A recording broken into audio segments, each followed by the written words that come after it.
The Montague Hotel was a modern marvel, perched in the heart of Chicago's bustling downtown. Known for its sleek design and exceptional service, it was a favorite among business travelers and tourists alike. It wasn't the kind of place where ghost stories were told, nor was it the sort of hotel that guests associated with haunted rooms and eerie encounters. It was just an ordinary hotel with an extraordinary reputation. When Ethan and Lisa arrived at the Montague for a weekend getaway, they expected nothing more than a luxurious stay in one of the city's most sought-after hotels. They had booked a deluxe suite with a view of the skyline, hoping for a relaxing escape from their hectic lives. But when they checked in, the front desk clerk, a young man with a slightly perplexed expression, informed them that their room had been upgraded. "Congratulations, you've been given our exclusive executive suite," he said, with a smile that didn't quite reach his eyes. Ethan and Lisa exchanged a surprised look. "What's the occasion?" Ethan asked. The clerk hesitated, his smile faltering for a moment. "It's a complimentary upgrade. Enjoy your stay." He handed them the key card, his eyes flicking to the manager, who stood watching from across the lobby. The elevator ride to the top floor was smooth and uneventful. As they walked down the quiet corridor, they noticed something odd. Their room had no number. It was between room 1409 and room 1411, but where there should have been a number, there was only a blank brass plate. "Isn't that strange?" Lisa asked, her brow furrowed. "Probably just an error," Ethan shrugged, swiping the key card. The door opened smoothly, revealing a spacious, beautifully furnished suite with panoramic views of the city. "It's amazing," Lisa exclaimed, her earlier apprehension forgotten. They explored the suite, admiring the sleek, modern decor and luxurious amenities. There was a large, comfortable bed, a marble bathroom with a soaking tub, and even a small balcony overlooking the city. As the sun set, casting the city in a warm, golden glow, they settled in, pleased with their unexpected upgrade. They ordered room service and spent the evening enjoying the view and each other's company, never suspecting that their perfect weekend was about to take a very dark turn. The first night passed uneventfully, though both Ethan and Lisa felt unusually tired when they woke up. They dismissed it as the result of a long work week and decided to spend the day exploring the city. After a full day of sightseeing, they returned to the hotel, ready for a quiet night in. As they lay in bed, the room dark except for the faint glow of the city lights outside, Lisa heard it first, a soft, rhythmic tapping sound coming from the corner of the room. She sat up, her eyes scanning the shadows. "Do you hear that?" she whispered. Ethan, half asleep, mumbled, "It's probably just the pipes." Lisa tried to ignore it, but the tapping persisted, growing louder and more insistent. She turned on the bedside lamp and looked around, but nothing seemed out of place. The sound stopped as abruptly as it had begun. She lay back down, but sleep eluded her. The room felt different, almost heavy, as if something unseen was pressing down on her chest. She reached out and shook Ethan awake. "There's something off about this room," she said, her voice trembling. Ethan sighed, sitting up and rubbing his eyes. "What do you mean?" "I don't know. It just feels wrong." Ethan wrapped his arms around her, trying to calm her. "It's a new place, that's all. We're just not used to it. Let's try to get some sleep." But as they lay back down, the room seemed to close in around them. The tapping started again, louder this time, accompanied by a faint, cold breeze that seemed to come from nowhere. Lisa shivered, pulling the blanket up around her shoulders. Ethan frowned, finally fully awake. "Okay, that's weird." He got up and checked the windows, but they were closed and locked. There was no explanation for the draft. He walked around the room, listening carefully, but the noises had stopped once more. They eventually fell into an uneasy sleep, but their dreams were troubled, filled with dark, formless shapes, and a sense of being watched. The next morning, Lisa couldn't shake the feeling of unease. She decided to talk to the front desk about the strange noises and the peculiar absence of a room number. When she mentioned the room to the concierge, the woman's face paled. "You're in that room?" she asked, her voice barely above a whisper. "What's wrong with it?" Lisa asked, alarmed. The concierge glanced around nervously before leaning in. "That room... It's not supposed to be occupied. It's not even supposed to exist. It was sealed off years ago after a tragic incident." Lisa's heart raced. "What kind of incident?" The woman hesitated, then lowered her voice further. "A guest disappeared, a businessman, staying for just one night. He was found days later, locked in the closet, dead. No one could explain how he got there. After that, the room was closed off and the number removed. But sometimes it appears on the booking system, and guests are mistakenly checked in." Lisa felt a chill run down her spine.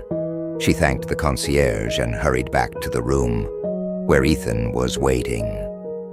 "There's something really wrong with this room," she said, breathless.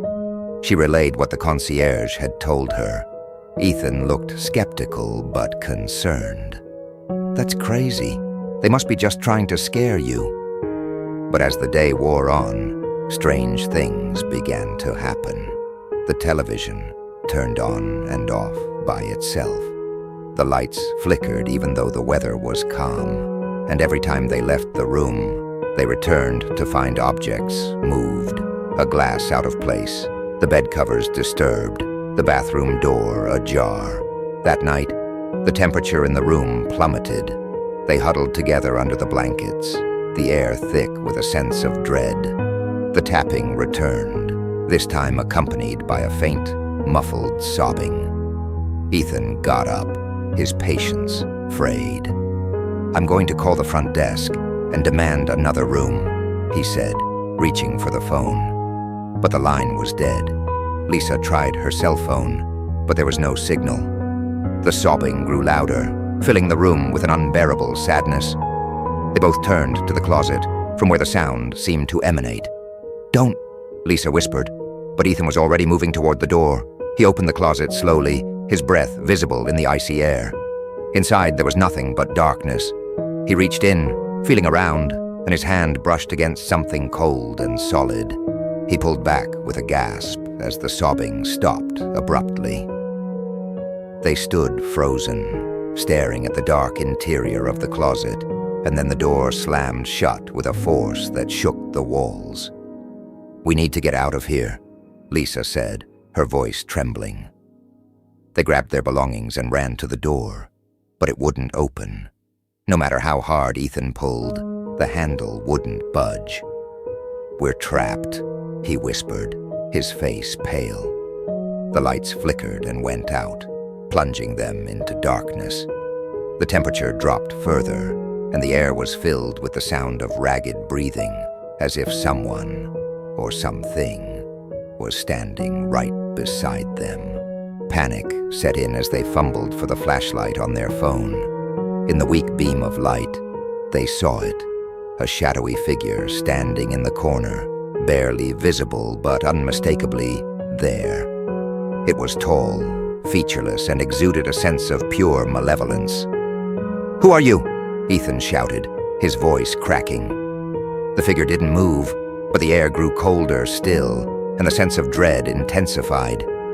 Lisa clutched Ethan's arm, her eyes wide with terror. The figure seemed to grow, filling the room with darkness, and they heard it speak, a single word that echoed in their minds. "Leave." And then with a rush of wind, the figure disappeared. The door to the room flew open, and the lights flickered back on. They didn't hesitate. Grabbing their bags, they bolted from the room, not stopping until they were in the lobby, breathless and shaking. The manager was waiting for them, looking grim. "I'm so sorry," he said, his voice low. This should never have happened. "What is that room?" Lisa demanded, her voice shaking. "What did we see?" The manager shook his head. "That room? It's a mistake. A remnant of something that should have been forgotten. We've tried to close it off, but it always comes back, pulling people in." He led them to another room on a different floor, apologizing profusely. "Please stay here tonight. I'll make sure you're refunded and compensated." But Ethan and Lisa couldn't bring themselves to stay. They left the hotel that night, unable to shake the feeling that they were being watched as they drove away. Back home, Ethan and Lisa couldn't let go of what had happened. The experience had shaken them deeply, and they needed to understand what they had encountered. Lisa spent hours on her laptop, researching the Montague Hotel, looking for any mention of the room with no number. It wasn't easy. The hotel's records were pristine, its reputation spotless. But then she stumbled upon a forum dedicated to urban legends and haunted places. A post from several years ago caught her attention. "The Lost Room at the Montague, a story no one tells."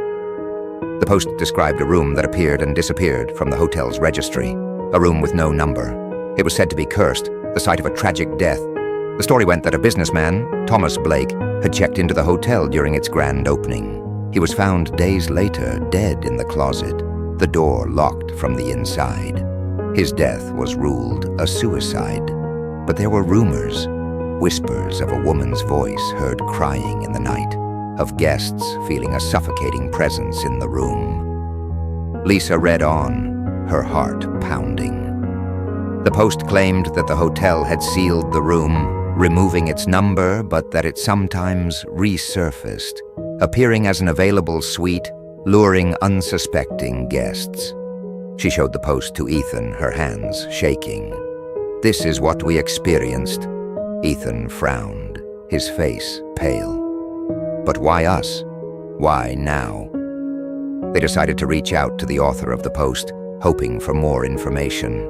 The author, who went by the username Urban Haunt, replied quickly, expressing surprise that someone had actually stayed in the room.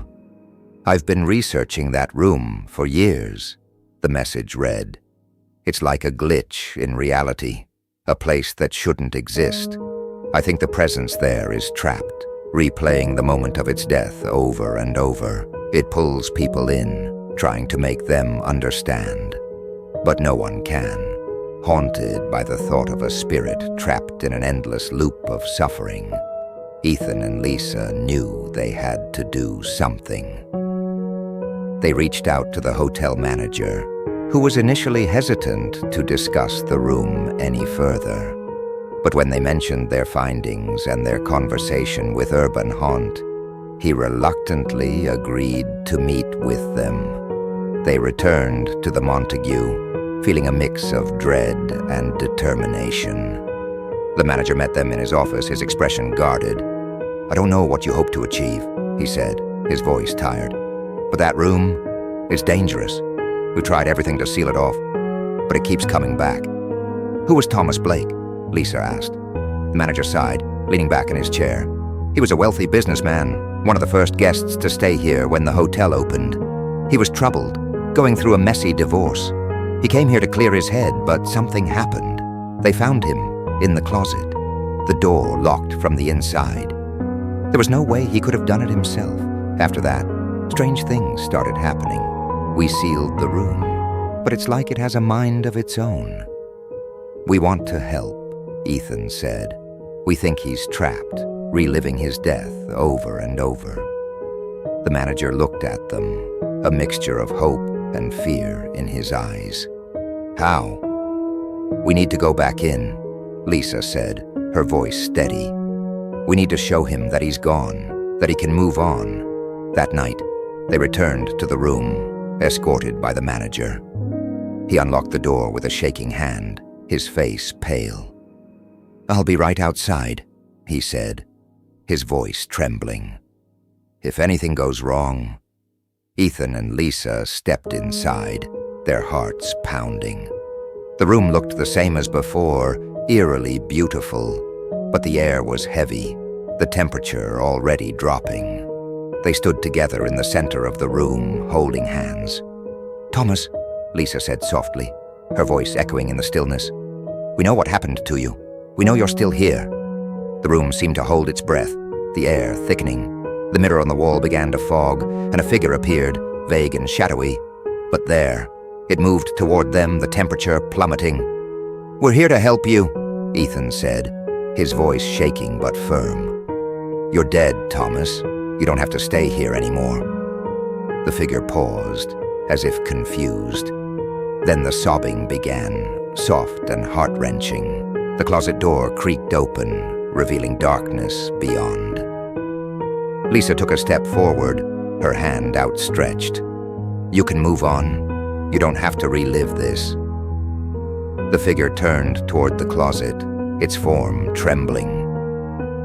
The sobbing grew louder, and the door began to close slowly, as if an invisible hand were pushing it. "Don't!" Lisa cried, rushing forward. "You don't have to go back in." The figure stopped, its head turning slowly toward them. For a moment, the air was filled with a palpable sense of despair, and then the figure began to fade, dissolving into the darkness. The room brightened, the air warming, the oppressive weight lifted, and the mirror cleared. They stood in silence, their breaths coming in ragged gasps. "It's over," Ethan whispered, pulling Lisa into his arms. "We did it." The closet door closed with a soft click, and the room fell silent. They left the room, the manager staring at them with wide eyes. "What happened?" he asked, his voice hoarse. "He's gone," Lisa said, her voice trembling. "We told him he could move on, and he did." The manager nodded slowly, relief washing over his face. "Thank you." Ethan and Lisa left the Montague the next day, feeling lighter than they had in weeks. The room had been sealed once more, and the manager assured them that it would stay that way. Back home, they received a message from Urban Haunt. "I heard what you did. You freed him. Thank you." Life slowly returned to normal, but the experience had changed them. They felt a sense of peace, knowing they had helped a lost soul find rest. A few months later, they received a small package in the mail. Inside was a photograph of the Montague Hotel, with a handwritten note, "Thank you for setting me free." They placed the photograph on their mantle, a reminder of the night they had spent in the room with no number, a night that had changed them forever. And every time they looked at it, they felt a warmth in their hearts, knowing they had been part of something much larger than themselves.